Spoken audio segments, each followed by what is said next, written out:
Hello. Ladies and gentlemen, we are about to begin the session. A gentle reminder to please keep your mobile phones and other electronic gadgets on silent mode.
Very good morning, ladies and gentlemen.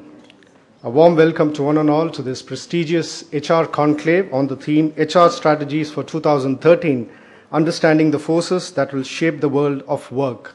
As you're all aware, this conclave is being organized by Madras Management Association with the support of Conrad Adner Stiftung and knowledge partner Randstad India Limited.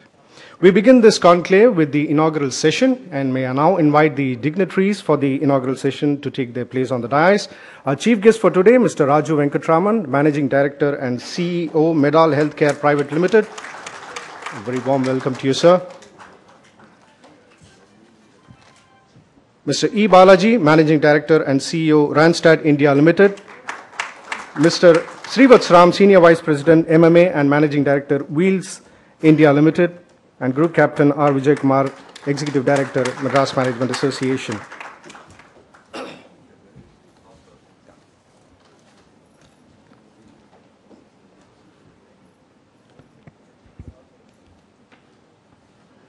As you're all aware, we begin MMA event with an invocation song. We begin this event with the invocation song on Lord Ganesha. To render the song, may I now invite Ms. Padmaja to render the song, and I request the audience to please rise for the invocation song.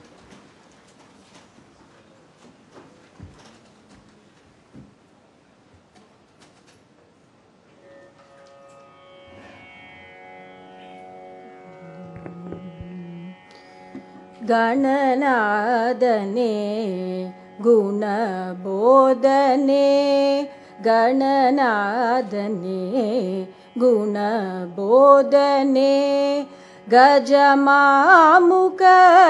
Gadini Aya Gananadane Guna Bodhane Gajamamuka Gadini Aya Gananadane Inaye illa Perum வாழ்வினை இனிதேயுமோர் தனிநாயகா கணநாதனே குணபோதனே கஜமாமுக கதினி ஐயா கணநாதனே சதுர்வேதங்கள் ஓம் ஓம் என துதி பாடிடும் பரஞ்சோதியே பதமாமலர் பணிந்தேனையா பரிந்தே அருள் செய்வாய் மெய்யாய் கணநாதனே குணபோதனே கஜமாமுக கதினி ஐயா கணநாதனே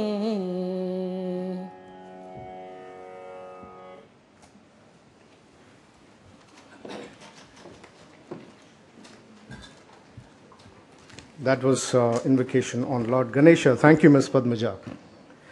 Continuing the tradition, may I now request our dignitaries on the dais to please step forward to light the traditional Kuttuvalakku. Request Mr. Raju Venkatraman, Mr. Srivatsan, Mr. Balaji and Group Captain to kindly light the traditional Kuttuvalakku.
Conclave is also being webcast live, so very warm welcome to our viewers online. Hooghly.com is our vendor, so you can log on to the MMA website or Hooghly.com to view this live webcast of the HR Conclave. Mr. Srivatsaram is the Managing Director, Wheels India Limited. He is the Chairman and Managing Director of Sundaram Hydraulics Limited, the Director of TVS and Sons Limited, and Director of Axles India Limited. Currently, the Senior Vice President of Madras Management Association. May I now invite Mr. Srivatsaram to deliver the welcome address and the opening remarks. Good morning, everyone. Mr. Raju Venkatraman, Chief Guest. Mr. Balaji, our past presidents, Mr. Ranganathan and Ravi Vishwanathan, ladies and gentlemen, it's a privilege for me to be here today to deliver the welcome and the introductory comments on occasion of this conclave, HR conclave, on the theme of HR strategies for 2013, understanding the forces that will shape the world of work. The HR Conclave is being organized by MMA with the support of the Konrad Adenauer Stiftung and Randstad India as a knowledge partner. I really appreciate the choice of the theme that has been chosen for today's conclave by MMA and Randstad. It's both topical and very timely in today's day and age. As India attempts to become and remain the world's fastest growing economy, it will be very important and imperative for organizations to be able to, and individuals within the organization, to be able to take this journey forward, to take us to the next level and to a higher orbit. This transformational journey is bound to be challenging, and it will require mindset changes within organizations, within individuals, to bring about radical reforms in existing systems. Structures will have to be changed, processes, practices within companies. There are also 2 or 3 issues which are quite typical of the Indian economy. One is that labor costs keep going up at a rate which is more than what your customers can typically afford. The second issue which is also there is, I think, more than at any time in the past, the demographic divide is probably more obvious than it has been in the past, between the difference in mindset between people who join organizations and people who have been in organizations for 20 years. So there are issues related to motivating people, there are issues related to retaining people and attracting talent. These continue to be issues in the backdrop of this increasing labor cost that is there. So to face this, organizations will have to adapt tools and new methods to be able to address these challenges and at the same time meet the organizational objective of operational excellence. So going forward, I think the key part is to be able to work together as a team, both the employer and the employees, for a common pursuit to achieve growth and excellence for the organization. Engaging people, taking initiatives to encourage people to work shoulder to shoulder as team members, motivating people to achieve higher levels of excellence will have to be done.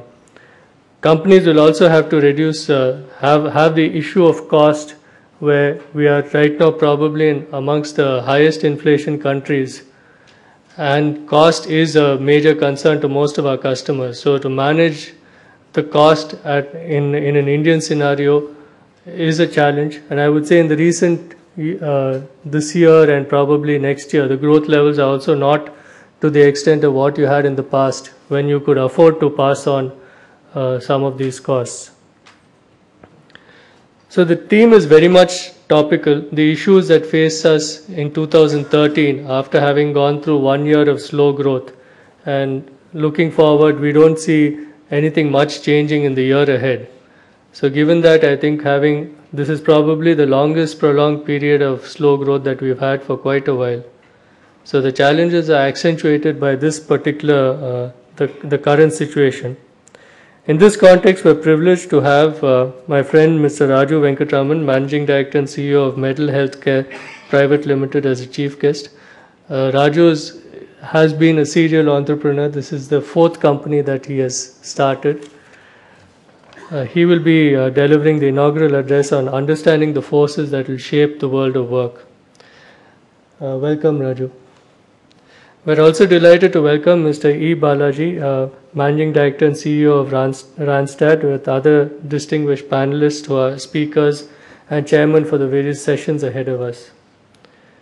So once again, let me take this opportunity to welcome all of you here, delegates, members of MMA, past presidents, distinguished speakers and invitees, HR professionals, members of the NHRD network in Chennai, my colleagues in the managing committee, and members of the media. I wish you all a warm welcome and a great day at today's conclave. I am sure this conclave will help throw light on specific measures, reforms, and policies that will provide an insight on HR strategies for the year 2013. Thank you very much.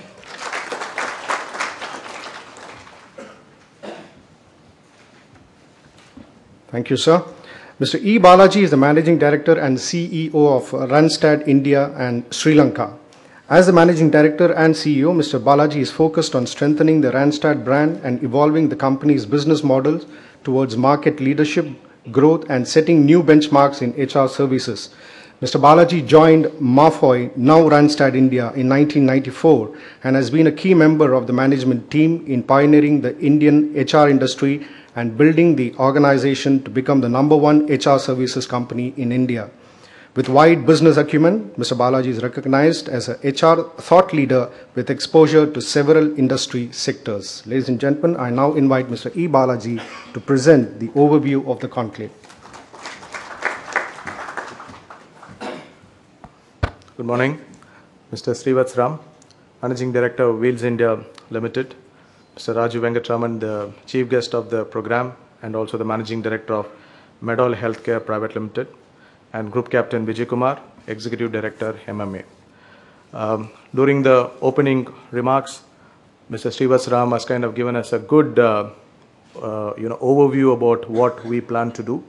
So I'll kind of touch upon what is exactly we plan to do during the course of the day, and what kind of sessions that we are having, and a little bit on the speakers, both Randstad and MMA has managed to assemble today.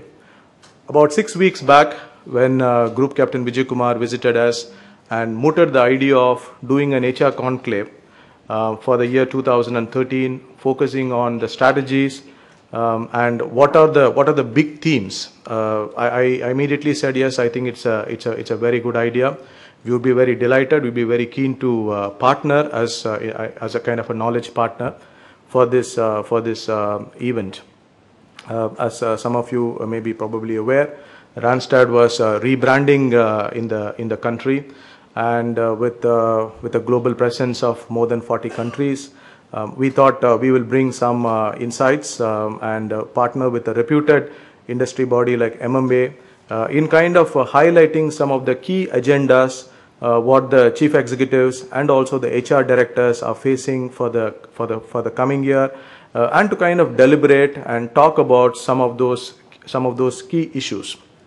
Then we said, okay, let's break this down into three parts. One is the themes, second is the speakers, and third is the structure of the program. When we first looked at the themes, there are so many things which are kind of catching the attention of the HR directors and the chief executives. Mr. Srivatsram talked about demography, the complex business scenario which you see at this point of time. The whole country kind of experience, what I would call it, is a bit of a schizophrenic. Some parts of economy, some parts of the businesses are growing, some parts of the businesses are not growing. You talk about layoffs, wage freeze in some sectors. You also see in some sectors companies are struggling with talent retention, and people talk about we are not able to get the talent to kind of come and work. So it's not a unidirectional approach. You really see complex things. One part is growing, one part is decelerating. So that's one of the theme. The second theme is emergence of the social media, which is occupying everybody's attention. A lot of companies are thinking about it, planning their various strategies. So that's the theme of social media, the theme of talent acquisition, and then the whole theme of retaining, motivating, engaging your workforce. So these are some of those broad 3 or 4 themes. During the course of the day, the distinguished panel members will focus. Now then we started moving from the themes to the people. We said we should look at the best of the speakers from the wide cross section of industries and not confined only to Chennai. So you have today's speakers coming from Bangalore, Hyderabad, Pune.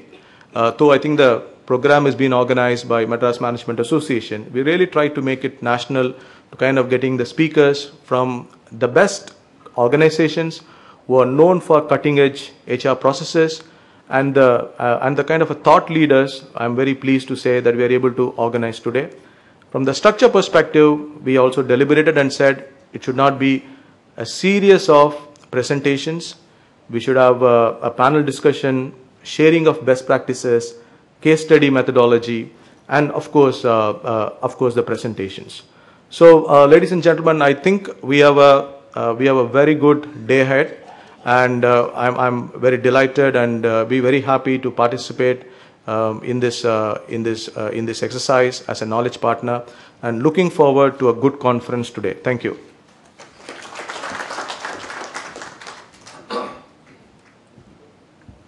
Thank you, sir.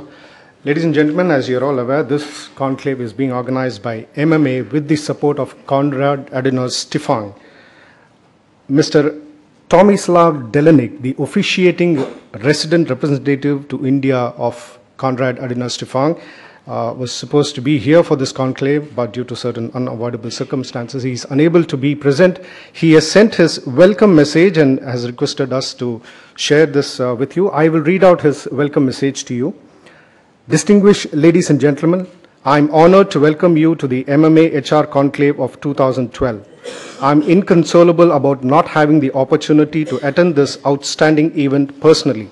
Nonetheless, I would like to express my sincere thanks to the MMA. My special thanks go to the President, Mr. Venki Rajgopal. CAS is honored that its partnership with MMA is in his extremely capable hands. Similarly, I would like to thank the Senior Vice President, Mr. Srivatsram, and to the Vice President, Mr. Harish Lakshman, for they engaged with fervor in our partnership. The same is of course true for all MMA staff members for their support.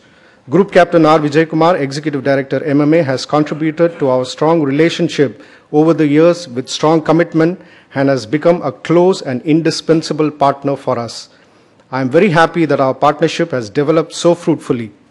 CAS has been active in India with its various programs since 1968, even with its country office being located in Chennai for some time. Together with its Indian friends and partners, CAS has become more and more active in promoting values which it feels are closely interlinked with current discourses of society. CAS has found an important partner in the MMA with which it not only shares the belief in the importance of supporting and shaping attitudes suited to changing business needs. CAS and MMA work together as partners with providing programs for improving management, education, and training, but have also established close links on the personal level.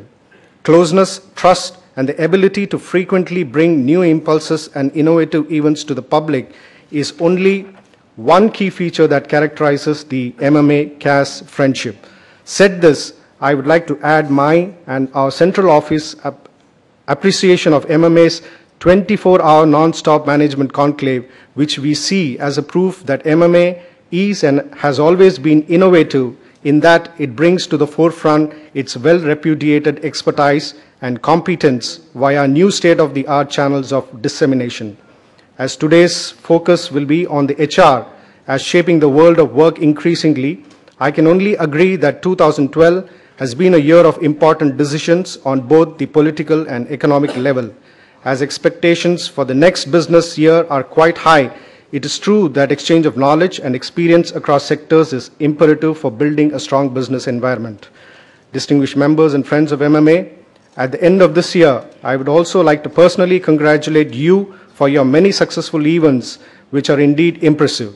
CAS, my predecessor, Dr. Beatrice Gorowanki, and I were very happy to hear that in 2012, MMA again had been awarded the IMA Best LMA Award.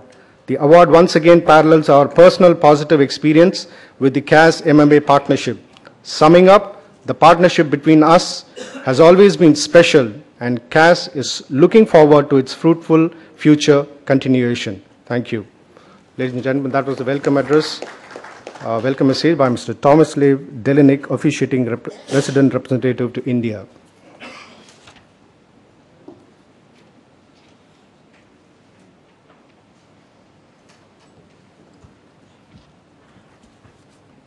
I now have the privilege of introducing our chief guest for today.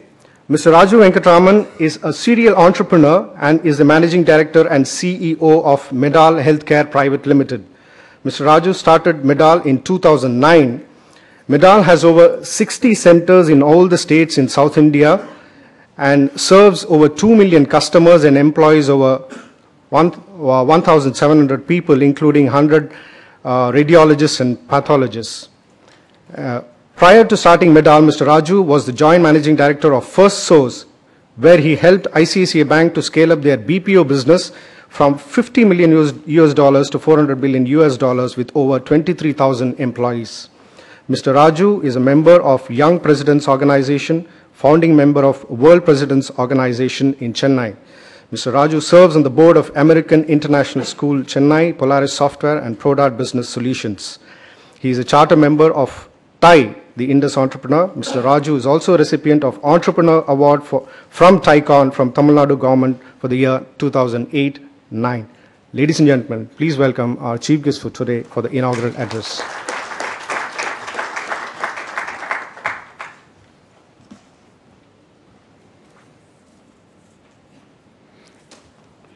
Good morning. It's a pleasure to be with you all, and I'm impressed to see that as the year comes to an end, we're all here collectively to figure out what we are trying to do in the year 2013. I thank Ram and Venki for having me here. I don't know if I'm going to talk exactly to the subject because I've never been able to do that, but I definitely want to share my thoughts, my experience, and also leave a bunch of questions that you might find some insightful answers. I lived in America, and one of my passion at that time was to drive a lot.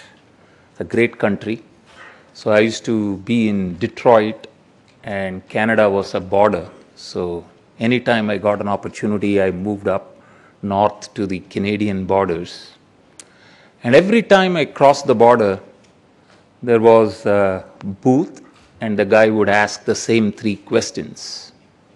Where are you going? What do you have? Where are you coming from? And I think these questions have now remained as questions forever in my life. Where am I going? What do I have? And where am I coming from? I think where am I coming from is equally important, because that determines where we are going. And what do we have at every point of our life determines how we see the opportunities that we have within our realms of reality. And I wanted to pose this question: as a country, where are we going? As a country, what do we have? And as a country, as India today, where are we coming from?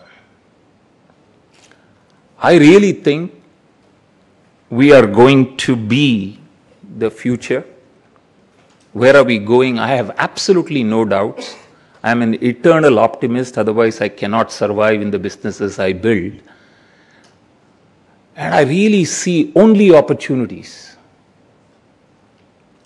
In spite of all the pessimism that is laid out, the numbers, the stats, I think these are temporary road bumps. These are speed breakers. But I'm really happy that the direction we are going as a country is still solid. Sometimes I much rather sacrifice speed and momentum to direction. I don't think directionally we are wrong. We got issues. But I think we as a team here have to collectively help solve some of the issues, not necessarily all of it. So I really see a great future for the country. I really see for the young guys a great India. I think 90s to 2000, where I was blessed to be in America, is being written as the golden era of America. I still remember in 1985, most of the airports, other than maybe Chicago and some parts of Atlanta, New York was old. Most of the airports, including Detroit and many other, didn't really exist to the scale today. And America saw a boom out of a depression they called of the auto industry was down, interest rates were up to 18, 19% in the early 80s, total chaos, leadership vacuum. It emerged as a great country, continues to be one. Yeah, we have issues, we have global challenges today.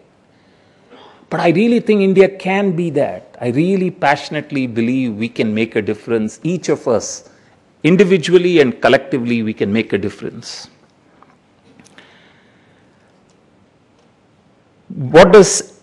So going ahead, I have no doubts. What do we have? You read the papers, every day it is depressing. We don't have enough of our natural resources anymore. Our iron ores are gone, coal mines are gone, all the natural resources. How many of you have been inside a coal mine or an iron ore? Few of you have been there. You can relate to it. We are struggling from a natural resource point of view. But what is it that we have? Let's focus on that. It's no secret, 1.2 billion people. And you know, the last 3 years, I have been in a business where I have the opportunity to be in places like Arantangi, places I didn't know. I'll be very honest, I didn't know South India. Places like Varangal, Kakinada, Kurnool, Kumbakonam, Mailadurai, Trichy, Trinalveli, amongst Chennai and Bangalore and Shimoga and Mysore. I'm amazed at the raw talent available there. It is mind-boggling, the talent that is available there, the resourcefulness that they have, the hunger they have. And I sometimes wonder, we need to tap more into those to build the India that we really want to build. I really think that all of us need to zero in our recruiting strategies to go to those places. And recently I was with Ram Charan for 3 days in the famous Isha conclave that they had. the insight that I got there was, how do you identify raw talents? What are the raw talents that you need to build a business? Degrees are great, MBA degrees are great, Excel spreadsheets are awesome, PowerPoint slides are great, communicating in front of people is important. But what are the raw talents that are going to actually change your business? Do we have those raw talents? I think so. I'll give you only one example, and it's a personal example. In 1985, I joined EDS. EDS, as you know, was the company built by the great Ross Perot, whom I met for about 17 seconds in my life to get an award. Fresh off the boat, couldn't speak English. Less than 4 months into the training program, they could spot a guy like me, there were several others, give me seed money, give me a problem, tell me to go solve a problem in Delco Electronics where the engineering file drawings were gone. Before Delco could produce a part and put it into a car, the spare parts are sold, the assembly kits are sold for other retrofit cars. We innovated and we got a technology called imaging technology to overcome that problem. But the point I'm trying to say is identifying the talent, raw talent. They didn't know what IIT was. They didn't know what IIM was at that time in mid-80s. But yet, the support they gave me, the funding they gave to build a business, I said to myself that this is amazing. And when we look at where is India coming from, and those of you who were born in the 60s, if you were affluent, you may not, but I was not so lucky to be affluent at that time. We come from an era of scarcity. Our mindset is that of scarcity. I can honestly say in Bombay, if I didn't go to the milk booth, the government milk booth by 5:55 to 6:20, there was no milk in the house. It didn't matter how much you were willing to pay. Rice was rationed, sugar was rationed, wheat was rationed. And we have come a long way when we look at these kinds of fundamental issues. So I really think sometimes we carry this scarcity mindset. That mindset that we have needs to be questioned. I think each of us need to question the opportunity ahead of us. Is it constrained by the government? Is it constrained by the opportunities out there? Where can we think out of the box? Are we truly having at least some parts of our business now way better than what it was in the 70s and 80s when our parents were there? I think the answer is resoundingly yes, but sometimes we focus on the half-empty glass instead of the half full. We are not definitely a full glass. We need to focus on that. And then we take a lot of pride in our cultural, our historical things, that we were slaves almost. Our own country was plundered. We have lost all the wealth, but we have survived. We are here, we have arrived, and we are still moving forward, 75 plus. May not be at the pace, but look at our neighbors, where they are. Pakistan, Bangladesh. I really think as a country, we have moved forward a lot more. So where are we coming from? There is something in us. Could be spirituality, it could be the power of all the God-men, it could be the grace of God. We have somehow survived generations after generations. Yeah, we have had lull periods, but I think if you look at the Nobel laureates that are coming out, maybe we cannot talk too much of our scientific innovations in India, but some of our scientists are doing it abroad. I really think that we still have a lot within us, and we need to question what is in us and what is not. We need to leave it aside for a window of time and start moving forward.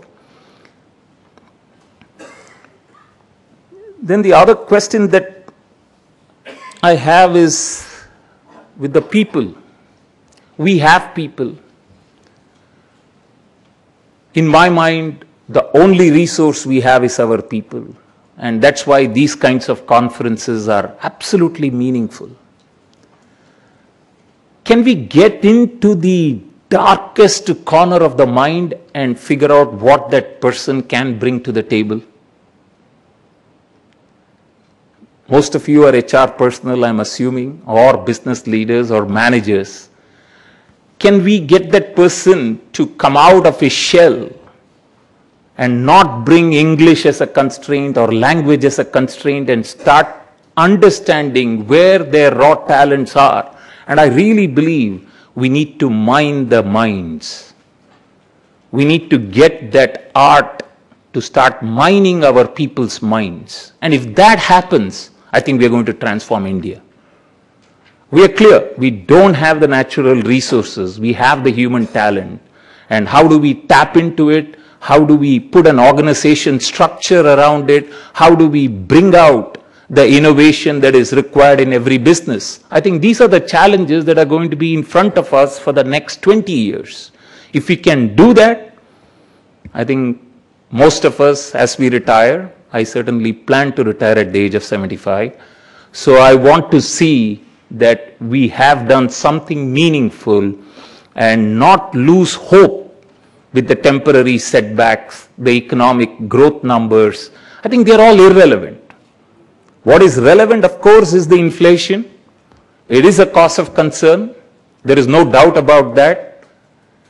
A driver who is in Trichy who tells me, sir, I used to make 3,000 rupees and I was very happy. I could save 700 rupees and send home. Today I make 8,000 rupees and I can't meet both ends. The problem is more accentuated in places like Karnataka and Andhra. Not as much in Tamil Nadu, at least there is some rice available to most of these people at a very low price. So I think the challenges that these people are facing is survival. There is no stability. The model has to be survival, stability, strength. We are getting to the strength, and there are segments of people in our own companies who are struggling for survival, and they bring that absolute scarcity mindset every single day. And I'm not saying there is a solution. I don't have a solution, but how do we tap into it? And how do we make that guy forget his survival instincts or utilize his survival instinct to produce something more in the organization? That's the challenge ahead of us. 2013, so my message is HR managers, dig deep. Dig it into the minds. Find the gold mine that is sitting in the people. All jargons of employee engagement, attrition charts, and industry benchmarks. All the wealth managers have come and told me that. Every time I invest, I only get PowerPoint saying how they are still better than the Dow Jones average in America or the NASDAQ average here. But bottom line is there is erosion of wealth in an opportunity, in an area where we are supposed to grow, right? So, same is the challenge that we have with HR. I really think that the HR managers and the CEOs need to support them to think radically different. Employee engagement doesn't mean just having a fun activity. Doesn't mean that we are just having a leadership class or some development program and put a checkbox. Can we get into the mind? Can we really understand what stops them from not performing at the level that they can? Now, you might say, Raju, you're a real optimist. These things don't happen in factories. Come to my factory. It doesn't happen in my company. I'm telling you, these are challenges that we are facing. 61 centers, 1,700 employees, completely distributed, a complete set of different problems. Challenges are totally different than what I ran when it was 25,000 people in 30 centers. 6 countries. It was a lot easier than doing in South India, 61 centers. Language issues, cultural issues, communication issues, model issues. They don't understand the vision. So these are all the challenges that we face, but nevertheless, I'm an optimist. I think there can be an organization, we need to start at the micro level to see the macro level grow. So the question for all the leaders here, can we grow our business in 2013 by at least 20%? If we can't, who will? Where is the growth going to come from? The 7 and 10% growth we are talking about, where is it going to come if some of us are not performing at 17 to 20 to 30% growth?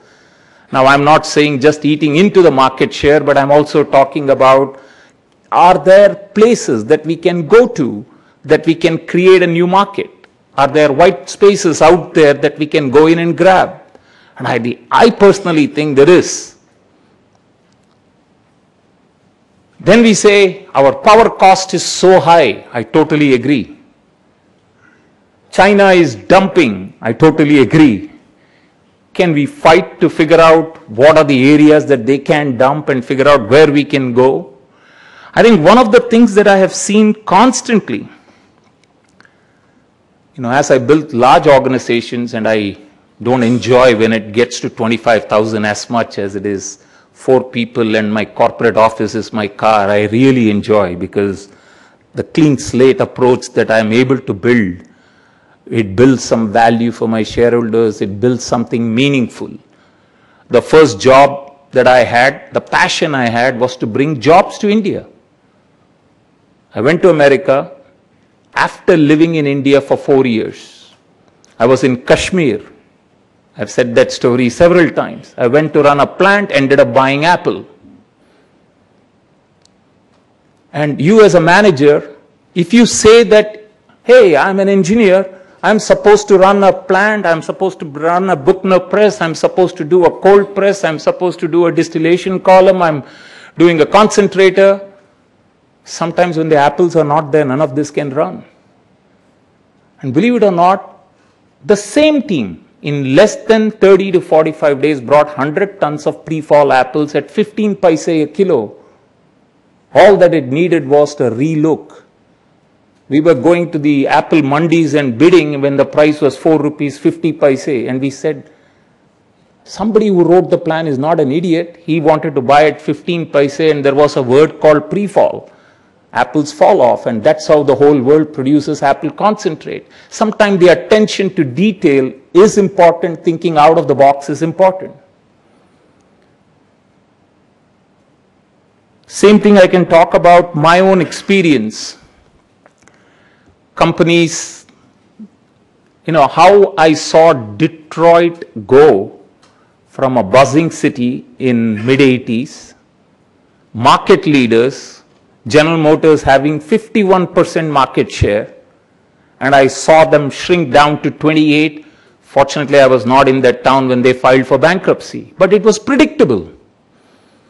Idea bankruptcy had come in. People were giving excuses. Everybody was pushing the escape buttons. They said our processes need to be re-engineered. So billions of dollars were set up in setting up a new plant called Saturn. And what did we do? The same thing. The same people came to run, same mindsets, same processes, same old machinery, same mindsets of the people. Saturn went bankrupt. So sometimes I really think that the tough job that we have is to constantly figure out, Srivat's talked about structures, process, but I really think that the real challenge for us is to make our people work independently and interdependently. Then only you can build the processes. Then only you can build the structure around it. Are our people performing? Do they know what they are supposed to do independently as an individual and interdependently? Because the world is interdependent today. So I really think that those are the challenges that we see in the small businesses that we run. And I really think that this growth of 20% is not going to come by putting a strategy. Sometimes you got to be headless. Sometimes you got to be willing to go and stretch yourself and say that I'm going to make it happen. Sometimes you need to find people who are excited about coming in and making that happen. And I'll talk about Medall business plan. When I wrote, I said in the first year we will be 50 crores. So I went to all the pharmaceutical industries, hired most of them except Mafoe as headhunters, and we brought several guys to come and look at that industry and say, how can you help me? And you know what? 100% of them said, sir, we can give you 7 to 8% growth. The first company I bought, Precision, was 4 crore in revenue. And I said, no, no, no, no. You know, we have the network, we have the doctors, we are willing to invest in new facilities. We'll bring the projects up in 90 days' time. Sir, the behaviors don't change, sir. Consumer behavior doesn't change. We've been in this industry, and these were really well-educated. I don't want to mention the big league names of colleges. But you know what? We ended up going to some raw talent people who believed that they can do. They started behaving, and in the first year we hit 43 crores. And the reason I'm saying this is not to show the number. It was an impossible task by all measures. 0 to 40, everybody knows. The first year is not easy. The mindset of people that we have, we need to align them to the vision, give them the purpose, and if that happens, the team performs beyond that. Right? And at that time, I can honestly say we did not know what we did not know. We really did not know what radiology means. I didn't know the difference between a 0.2 Tesla and a 1.5 Tesla and a 3 Tesla machine. We did not know the difference between CT and MRI at that time. We didn't know the difference between ultrasound and Doppler and when CT should be done. But we saw the need. We saw that the people can come in. We saw the power of the talent we had acquired in the radiologist. We saw their passion, their competence, and their commitment, and we wrote a plan. And it happened, and it continues to happen. So the point that I'm trying to say is, you have to be headless. Can we get that 20% growth in our businesses? Now, some of you may not be running your business completely, and many a times if you go and say, if you're a hired gun and you say, I'm going to put a 20% growth factor, the rewards are not exciting, the risk is too much, and it ain't worth it. And as leaders, we start thinking like that, the whole organization starts permeating the same message. Don't take risk. Do the minimum. Let's get this year done. The world has said beautifully saying there is recession. So why should we be thinking of 2% growth in profits or this? When the growth is not there, a fantastic time to improve productivity. It is a fantastic time to go and experiment new things in the old ways we are doing. It is a fabulous time to go increase your margin. This is my experience. Unfortunately, I've been in growth. Many a times when you're growing, you know that there is a hole in the pocket. And my philosophy has been, keep pouring the sand. We know we don't have time to stitch the hole. Let it go on. We will plug it whenever there is some slowdown, when we are not able to pour. But when there is slowing down happening, time for us to engage in the business, it is depressing. You know, November was a bad month for us after almost 36 months of straight month-on-month growth. First time we had a dip. December we are back to be the best month again. But in the meantime, teams started engaging in improving productivity measures. Where can we cut cost? And all the trimming that happened. I can tell you stories from big companies that have been on board where a customer in BPO and IT, it's not uncommon. 2009, they came and told us 15% reduction in price, take it or leave it. $60 million accounts. We could have given up the business. But you know what? The teams figured out. They rose to the challenge. The gross margin and the EBITDA was the same after a 15% reduction. Where did that come from? We started managing the business. So sometimes when we are growing, we don't pay attention to the details and we build inefficiencies. So slow growth periods are golden opportunities for all of us. 2013 can be to improve the margin, experiment with HR initiatives in the organizations. Because I really think doesn't matter which business we are in. Today mine is an asset-rich business. If the people can't perform, my assets are going to go a waste. If my sales doesn't bring the business, radiologists will sit there and say, hey, we don't have businesses. When there is too much business, they will complain that we have too much work. So this goes on. So there are times like these that we take on and say, can we consolidate? Can we improve the margin? Can we focus on where we are going? Can we rethink our strategy? And those are the kinds of things that I see happening in 2013 if it is going to be slow. What do we need to do in 2013? My message to all the managers and leaders is to be a change agent. We need to be change agents. There are three types of people in every organization. Some who initiate change, some who are catalysts for change, and some who are resistors for change. The change agenda has to be set. We still have 3 months in the fiscal year. So let's say our year starts.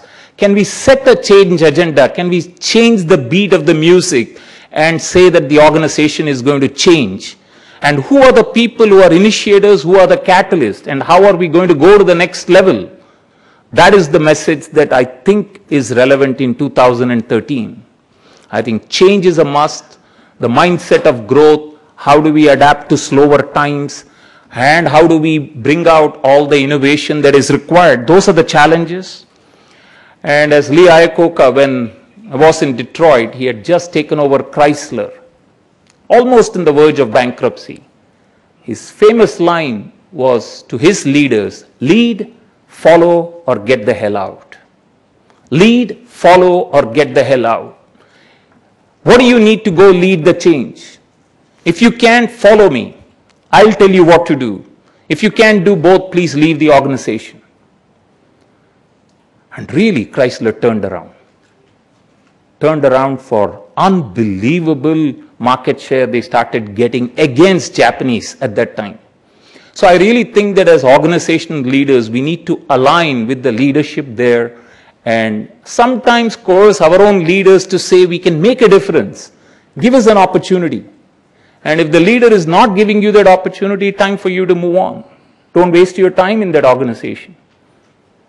So I really think that we need to empower ourselves rather than blaming someone, putting some escape mechanism, putting all the buttons out there. I think we all have become experts. The higher the education, the better the logical reasoning for non-performance.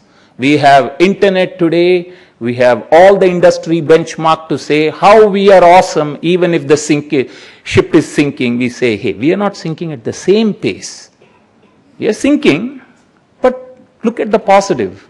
I think that we need to stop.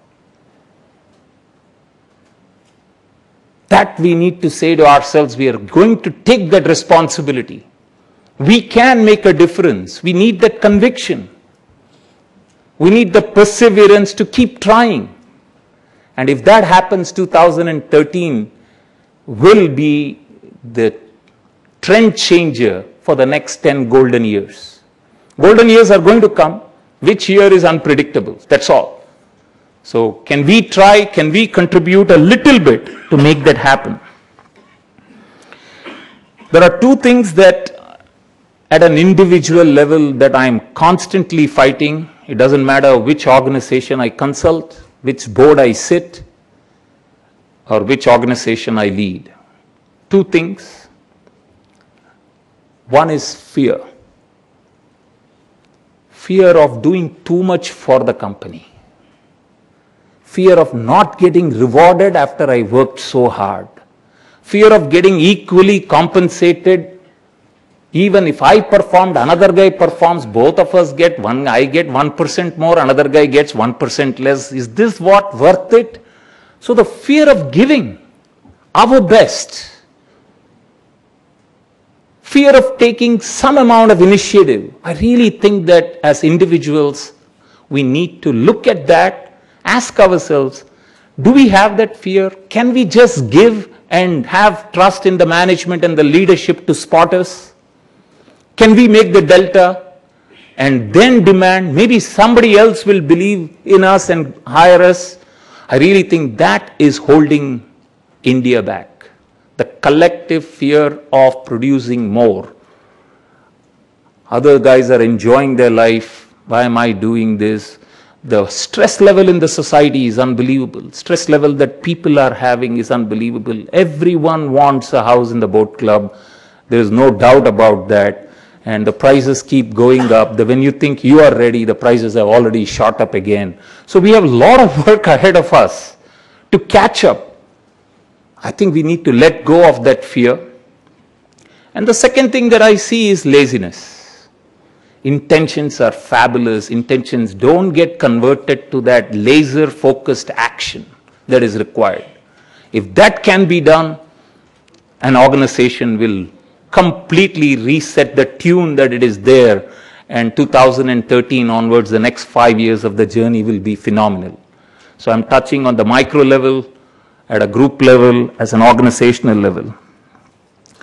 There are a few behavioral competencies, and I saw the seminar addressing some of them. Attitude, behavior, competence, skill.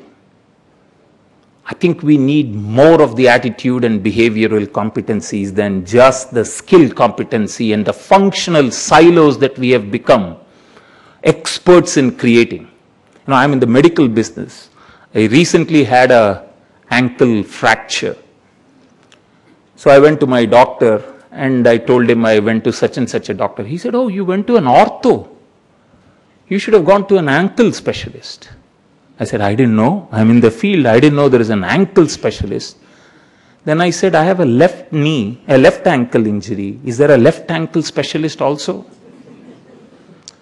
I think we are taking this specialization beyond absolute absurdity. I really think that as HR professionals or business leaders, you all have to start questioning the level of silos we create by this functional competency that we are talking about building. We can't work, if I have 10 VPs, my life is a nightmare. When I reduce it to 6, it becomes better. When I reduce it to 3, I do need them to help me build. But when they are in a steady state growth mode, not in a disruptive growth mode, they have less work, they create the problem. So I really think that we need to integrate HR into the operations. The operational managers need to manage HR, and HR people need to become consultants.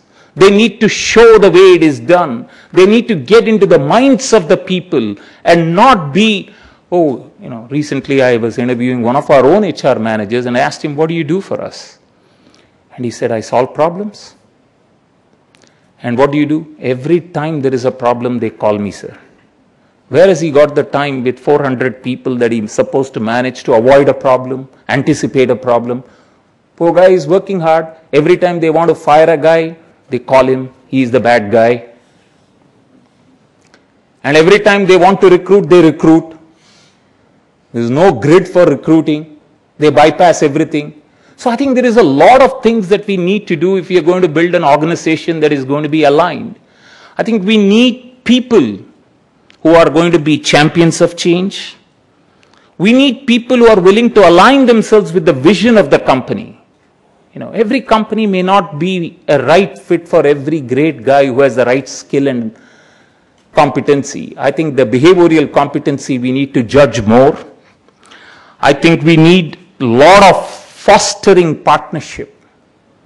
There is one thing that I'm increasingly seeing, the scale at which we want to grow, it is going to be impossible unless we have the behavioral competency of fostering partnership. And I think if these two happen, delivering positive outcomes will be a natural outgrowth of that. People will start performing at levels that they never thought. And the job of HR is clearly to keep the energy levels high. It is clearly to keep people highly motivated. I'm not saying by external motivation. Continuous learning environment that needs to be created in every organization. Cross-functional team alignments that need to be brought in, and inducting them properly into the culture of the organization and setting that culture. You know, being a fair process guard for all the values, for all the policies of the company. It doesn't matter who did it wrong, the policies are the same.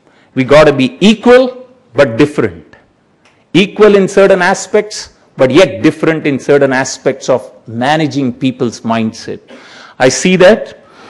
And 2013 is a prime year, prime number, right? So my closing comment is, let's all be productive, resourceful, innovative, motivated, and energized as individuals to transfer this energy day in and day out to the organizations we serve, the community we serve. The nation will take care of itself. Thank you all. All the best.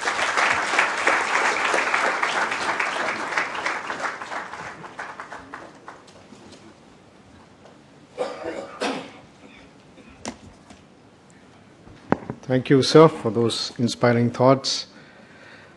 May I now request Mr. Srivatsaram to kindly present a memento to our chief guest, Mr. Raju Venkatraman.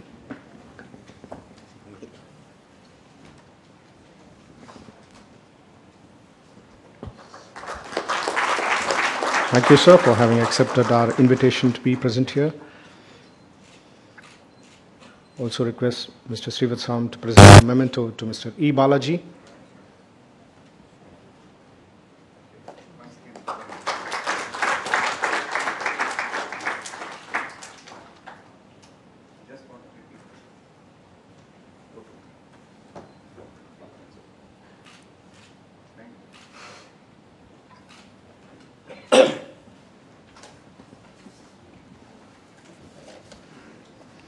I now request Group Captain R. Vijay Kumar, Executive Director, Madras Management Association, to propose a formal vote of thanks.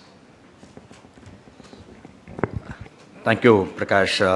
Good morning once again, ladies and gentlemen. It's indeed my proud privilege to be here to deliver a formal vote of thanks. And Mr. Raju's distinguished chief guest set the tone for the entire proceeding which is to come. What he said is absolutely true, because I know 5 out of 10 born in the year 1991 and before, I think they hardly know that India languished for want. Yes, when he said people are going to stand in the milk boat, much more than that, actually. I still distinctly remember that you have to stand in the ration shop, nor you book a Bajaj scooter. I think in armed forces you have to wait for a decade to ride a Bajaj scooter. You need a telephone connection, same problem we had pre-1991. And also, number of issues which were there, but once the 1991 got opened up, I remember any member of parliament used to really approach him for a gas connection and out of 10 telephone connection. But nowadays nobody approaches because things are available to you straight away. Post 1991, I think it's all apparent, the growth.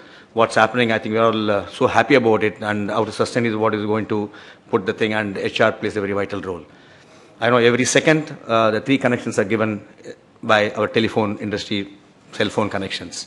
And I believe every minute more than 20 Indians ride a new bike happily today, and every hour more than 200 cars are rolled out and people are doing. What I am saying is our growth path is fantastic when we listen, and how we are going to go forward is what, when I met Mr. Balaji, he straight away came forward and he said we must do, because having doing more than 700 events in a year at different locations, one thing which we never really focus on, totally focus on HR professionalism and do something exclusively for the HR professionals, while we do on most of the other segments. So that opportunity, the committee straight away said to go ahead, and we also had the support of Conrad Foundation, so we could join Randstad and bring you a fantastic one-day conclave today, where the confluence of HR professionals and best in the field of CEOs, entrepreneurs and academicians and professionals over there. I'm quite sure they are going to discuss all through the day as Mr. Balaji has put it across. We've got some phenomenal speakers from different segment of life and the galaxy of speakers and best in their own way. They're going to come and share their thought. I'm quite sure it will going to provide clear insight. I think Mr. Raju's inaugural address itself has given a lot of insight, food for thought for us to really think and how the way forward. And next sessions, what's going to be there is going to be fantastic. I also thank and also large number of viewers who are watching this program live from all our chapters and all over India. And also thank you, Dominic, for your excellent message. I'm quite sure you're watching from Delhi. And we thoroughly enjoyed your message, and we missed you even today. And thanks so much for your message, and we really missed you. Thanks so much for all the gentlemen who really gave an overwhelming response to this conclave. I can say because HR is an issue today because we have to close the registration 3 days prior to the event. That shows the people's attention to this conclave, and I'm quite sure I must compliment each one of you for taking time off from your busy schedule to be here today. I also thank Steve Ram to be here with us today. I know he's got a commitment to go rush, and Balaji for joining us. The past president who readily accepted our request to be part of the panel, Mr. Ranga and Ravi Nathan, also Mr. Mohan Kumar, NHRD President Chennai, who has supported us to connect with a large number of HR fraternity, Chennai Sangam, large number of people who have begun the show who made this event really possible. Thanks so much to each one of you. Have a great day of conclave today, and it's a pleasure having you with us. Thank you once again.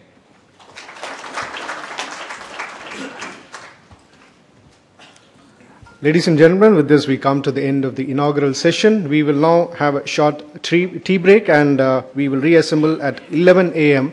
for the first session, the panel discussion on the theme, What do businesses expect from HR in 2013, a CEO perspective. That will be at 11 a.m. sharp. Thank you.